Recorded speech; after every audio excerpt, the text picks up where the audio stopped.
In the winter rain stood a man with his sword in hand. He was to make a stand against a foe numbering 20 times his own. The waves crashed at the cliff.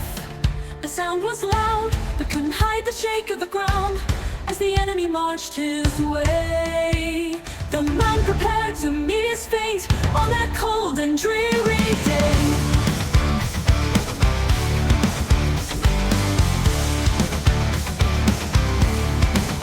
Fettan'shal's waves rushed ashore like the memories of his life before. In the bitter cold he looked up high, how it flashed before his eyes as the waves of Fettan'shal loudly crashed around. So do thoughts of home last fall. In his arms his lovely bride, feeling so happy he could die on that cold and dreary day.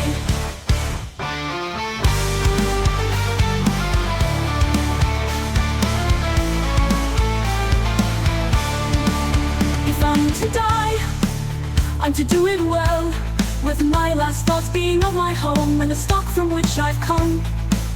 If a man's to give all he's got, he ought to be remembered, not forgotten, on a cold and fateful day. And the line held one man strong in the midst of a rainy day, for he slashed and stabbed and cleaved away and sent another man to their grave. Just a hole in the sand and another just beside, with a hole in the lungs, and the breathing stalled, another falls and dies. He held the line and gave it out, come at me, I'll cut you down.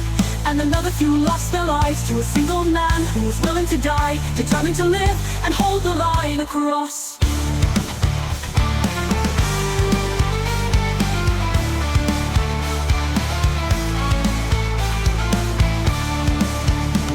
The blood runs cold through his veins as the wind invades a scratch.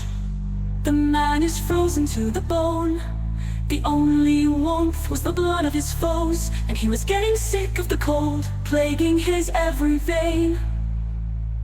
The line held one man strong in the midst of a rainy day. He slashed and stabbed and cleaved away and sent another man to their grave. On that fateful day at Fettan'shal, the man had held the line. He was sick and tired and on his knees, and he gave a great sigh of relief. The wind pierced every cut and bruise, and around him linemen at his shoes. In the aftermath of his brave stand at Fettan'shal.